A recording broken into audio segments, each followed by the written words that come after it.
Hello दोस्तों, नमस्कार। स्वागत है आपका हमारे चैनल डिसाइड टू क्रैक में।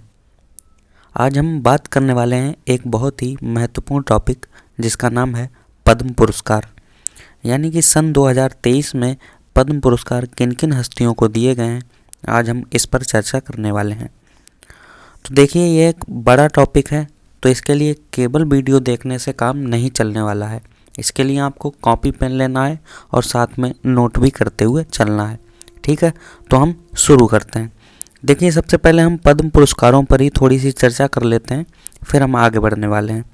देखिए, पद्म पुरस्कार कई सारे प्रकार के होते हैं, जैसे कि पद्म विभूषण, पद्म भूषण और पद्मश्री। भारत रत्न के बाद भारत का सबसे बड़ा पुरस्कार पद्म विभूषण है, उसके बाद पद्म भूषण और उसके बाद पद्मश्री। ये तीनों ही भारत के सर्वोच्च पुरस्कार हैं। ठीक है, 2023 में ये कई सारी हस्तियों को दिए गए हैं। आज हम उन्हीं के बारे में चर्चा करने वाले हैं। तो चलिए शुरू करते हैं।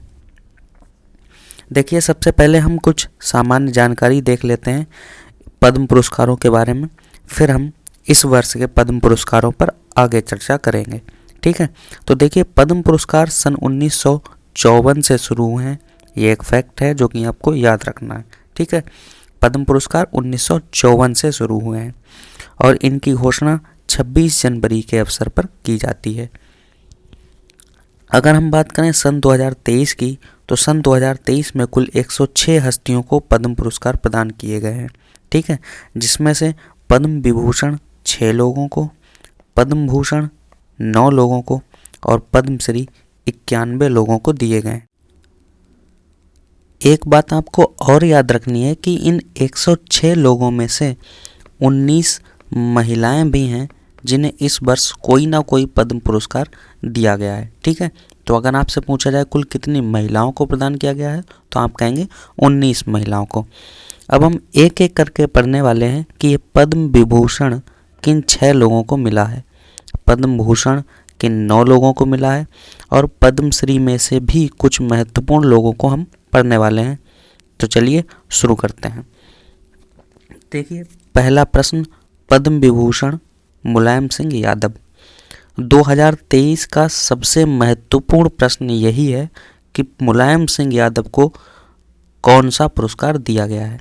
तो आप याद रखेंगे, मुलायम सिंह यादव को पद्म विभूषण दिया गया है। ठीक है, 10 अक्टूबर सन 2022 को इनका निधन हो गया था और ये 3 बार उत्तर प्रदेश के मुख्यमंत्री रह चुके हैं।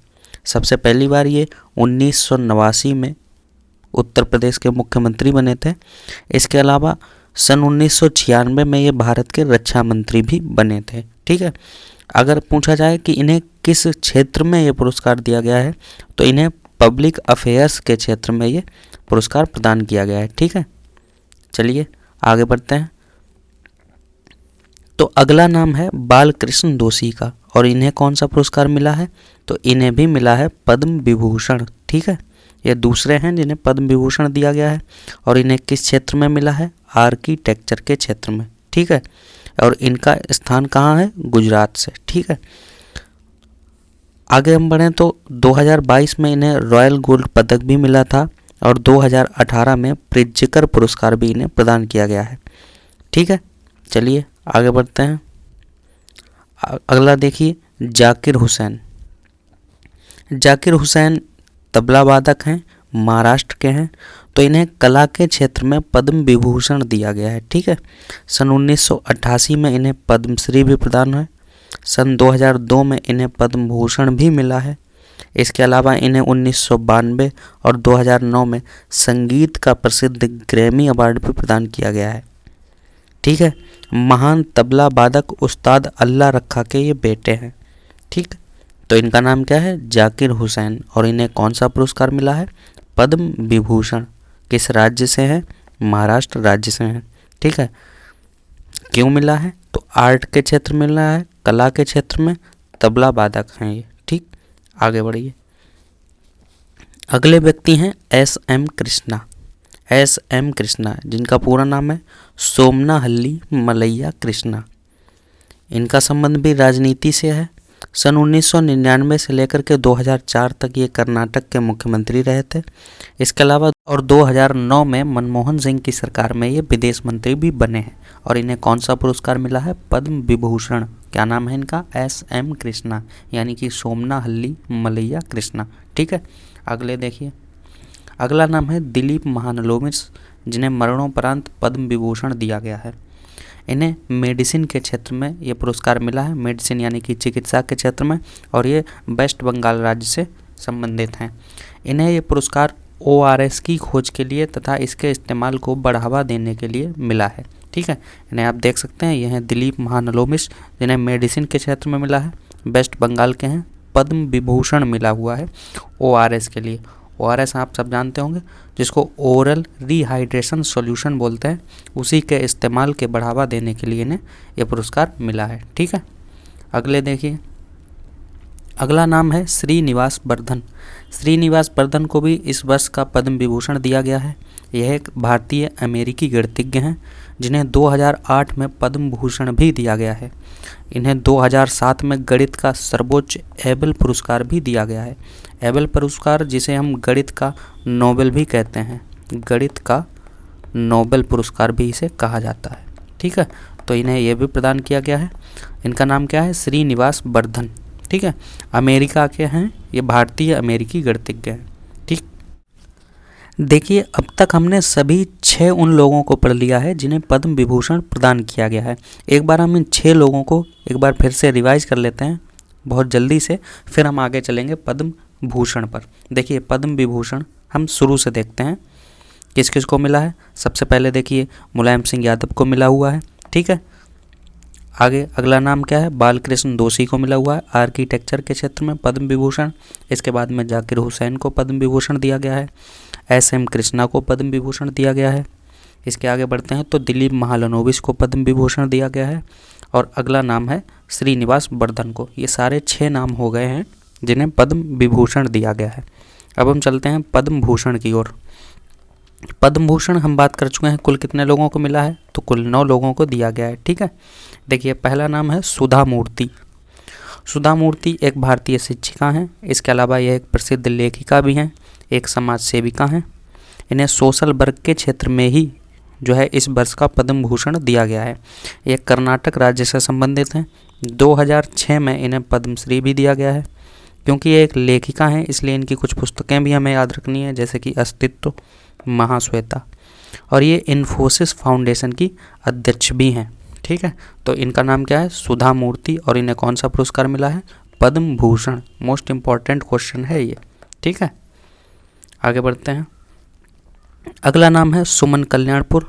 अगर आपने गाने सुने होंगे तो इनका नाम ज़रूर आपको पता होगा। यह एक इंडियन फेमस सिंगर हैं और इनका संबंध महाराष्ट्र राज्य से है। इनके कई सारे गाने हैं, जैसे कि साथी मेरे साथी, ज़िंदगी इम्तिहान लेती है, बहना ने भाई की कलाई में, ये आपने गाने सुने होंगे, ये इन्हीं ने गाए हैं। इनका नाम क्या है? सुमन कल्याणपुर। ठीक है, और इन्हें इस वर्ष पद्म भूषण दिया गया है। ठीक है, महाराष्ट्र राज्य से इनका संबंध है।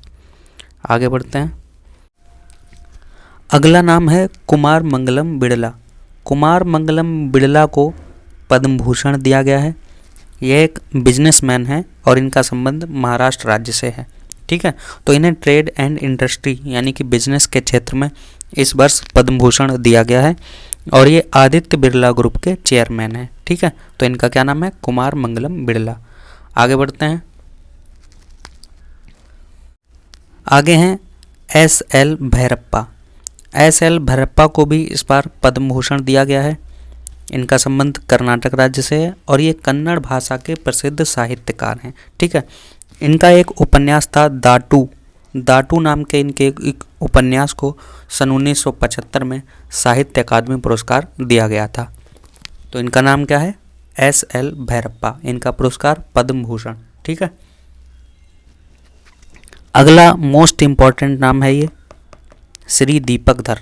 दीपक धर को पद्म भूषण दिया गया है साइंस एंड इंजीनियरिंग के क्षेत्र में। ये भौतिकी के प्रसिद्ध वैज्ञानिक हैं, भौतिकी के। ठीक है, इनको भौतिकी के क्षेत्र का बोल्समान पुरस्कार 2022 में दिया गया है। इन्हें साइंस का एक प्रसिद्ध पुरस्कार है शांति स्वरूप भटनागर पुरस्कार, इससे भी ये सम्मानित हो चुके हैं। तो इनका नाम आपको बहुत ज़रूर याद रखना है। इनका क्या नाम है? श्री दीपक धर। दीपक धर को पद्म भूषण दिया गया है। ठीक है,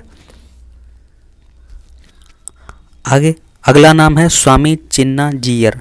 स्वामी चिन्नाजीयर एक वैदिक स्कॉलर हैं। इन्हें भी इस वर्ष पद्म भूषण पुरस्कार दिया गया है और इनका संबंध तेलंगाना राज्य से है। ठीक है, तेलंगाना राज्य के हैं ये। इन्हें पद्म भूषण दिया गया है। नाम क्या है इनका? स्वामी चिन्नाजीयर। ठीक है, और ये एक वैदिक स्कॉलर एंड स्पिरिचुअल लीडर हैं। ठीक है, अगला नाम है कपिल कपूर। कपिल कपूर को लिटरेचर एंड एजुकेशन के क्षेत्र में पद्म भूषण पुरस्कार दिया गया है। ये हैं कपिल कपूर और इनका संबंध दिल्ली से है। ठीक है, ये एक प्रोफेसर हैं और इन्हें इस वर्ष पद्म भूषण पुरस्कार दिया गया है। आगे चलते हैं। अब हैं बानी जयराम। बानी जयराम एक तमिलनाडु की सिंगर हैं और इन्हें इस वर्ष पद्म भूषण पुरस्कार दिया गया है। इन्होंने 18 भाषाओं में 20,000 से ज़्यादा गाने गाए हैं और इनका नाम क्या है? बानी जयराम। इन्हें कौन सा पुरस्कार मिला है? पद्म भूषण। ठीक है, किस राज्य की हैं? तमिलनाडु की। आगे कमलेश डी पटेल। कमलेश डी पटेल का संबंध तेलंगाना से है और ये श्री रामचंद्र मिशन के प्रेसिडेंट हैं। ठीक है, तो इनका संबंध कहाँ से है? तेलंगाना से। श्री रामचंद्र मिशन के ये प्रेसिडेंट हैं और इन्हें पद्म भूषण पुरस्कार दिया गया है। क्या नाम है इनका? कमलेश डी पटेल। ठीक है, यहाँ तक हमने पद्म भूषण भी सारे पढ़ लिए हैं। जितने भी 9 लोगों को पद्म भूषण दिया गया था हमने उन सभी को पढ़ लिया है। अब हम चलते हैं पद्मश्री की ओर। पद्मश्री की हमने बात की थी। पद्मश्री इस वर्ष कुल 91 लोगों को मिला हुआ है, जिसमें से कुछ नाम हम पढ़ने वाले हैं। जैसे कि पहला नाम आप देख रहे हैं आनंद कुमार, सुपर 30 के फाउंडर आनंद कुमार। इन्हें इस वर्ष पद्मश्री पुरस्कार दिया गया है। ठीक है, अगला नाम है रवीना टंडन। रवीना टंडन को तो आप जानते ही होंगे, इन्हें भी पद्मश्री पुरस्कार मिला हुआ है। आगे चलते हैं Jodha Bai Baiga. Most important question है इस वर्ष के लिए। जोधाबाई बैगा को पद्मश्री पुरस्कार दिया गया है और ये बैगा पेंटर हैं। ठीक है, बैगा पेंटिंग करती हैं ये। बैगा पेंटिंग ये जो दिखाई दे रहा है आपको, ये है बैगा पेंटिंग। मध्य प्रदेश से इनका संबंध है। बैगा समुदाय मध्य प्रदेश का समुदाय है और इन्हें 2023 में पद्मश्री पुरस्कार दिया गया है। क्या नाम है इनका? जोधाबाई बैगा। ठीक है, आगे चलते हैं। अगला नाम है राकेश झुनझुनवाला। शेयर मार्केट के बिग बुल राकेश झुनझुनवाला, जिनका हाल ही में निधन हो गया था, इन्हें भी 2023 में पद्मश्री सम्मान दिया गया है। ठीक है, अगला नाम है ऊषा बारले। ऊषा बारले पिंडवानी नृत्य की सिंगर हैं। पिंडवानी आप जानते हैं छत्तीसगढ़ का है, तो इनका संबंध भी छत्तीसगढ़ से है और इन्हें पद्मश्री दिया गया है। क्या नाम है इनका? ऊषा बारले। अगला नाम है एम कीरावनी। एम कीरावनी एक म्यूजिक कंपोजर हैं और इनका संबंध आंध्र प्रदेश से है। RRR मूवी आपने देखी होगी, उसके म्यूजिक कंपोजर यही हैं। ठीक है, तो इनका संबंध आंध्र प्रदेश से है। ठीक है, ध्यान से याद रखिएगा, इनका संबंध मुंबई या फिर महाराष्ट्र से नहीं है। ठीक है, क्या नाम है इनका? एम कीरावनी। इन्हें भी पद्मश्री मिला था। अगला नाम है MC डावर। MC डावर यानी कि मुनीश्वर चंद्र डावर। ये मध्य प्रदेश के एक चिकित्सक हैं जो कि बहुत कम फीस लेकर के गरीब लोगों का इलाज करते हैं। पहले इनकी फीस 2 रुपये मात्र थी और इस समय ये 20 रुपये फीस लेकर भारत देश के लोगों की सेवा कर रहे हैं, गरीबों का उपचार कर रहे हैं। ठीक है, क्या नाम है इनका? MC डावर। इन्हें भी चिकित्सा के क्षेत्र में इन्हें जो है पद्मश्री पुरस्कार दिया गया है। अगला नाम है तुलाराम उप्रेती। तुलाराम उप्रेती का संबंध सिक्किम राज्य से है। देखिए SSC के एग्जाम्स में ज़्यादातर प्रश्न राज्यों से ही पूछे जाते हैं, तो इसलिए आपको राज्य जरूर याद रखना है कि कौन सा व्यक्ति किस राज्य से संबंधित है और इन्हें क्यों मिला है। तो ऑर्गेनिक फार्मिंग यानी कि जैविक खेती के लिए पिछले 7 दशकों यानी कि 70 सालों से ये ऑर्गेनिक खेती कर रहे हैं। सिक्किम के हैं और इनका आयु जो है इनकी 98 वर्ष हो चुकी है, तो इन्हें इस वर्ष पद्मश्री पुरस्कार दिया गया है। क्या नाम है? तुलाराम उप्रेती। ठीक है, आगे अगला नाम है सुभद्रा देवी। सुभद्रा देवी ये भी बहुत इंपॉर्टेंट क्वेश्चन है, मोस्ट इम्पॉर्टेंट। ये मधुबनी पेंटिंग करती हैं। मधुबनी पेपर मैक आर्टिस्ट हैं, ये बिहार से इनका संबंध है और इन्हें पद्मश्री पुरस्कार दिया गया है। क्या नाम इनका? सुभद्रा देवी। ठीक है, आगे अरीज खंबाटा। अरीज खंबाटा को मरणोपरांत पद्मश्री पुरस्कार से सम्मानित किया गया है। यह एक बिजनेसमैन थे, गुजरात राज्य से इनका संबंध था। रसना ग्रुप के ये संस्थापक थे। रसना आप समझते हैं ना, पहले आता था छोटा सा रसना। ये हैं अरीज खंबाटा, जिन्हें इस वर्ष पद्मश्री पुरस्कार दिया गया है मरणोपरांत। ठीक है, तो यहाँ तक हमने सारे पद्मश्री से सम्मानित लोगों को पढ़ लिया, चाहे वो पद्म विभूषण के हों, पद्म भूषण के हों या फिर पद्मश्री के हों। ठीक है, तो अंत तक देखने के लिए आपका धन्यवाद। मिलते हैं आगे नेक्स्ट वीडियो में, तब तक के लिए नमस्कार।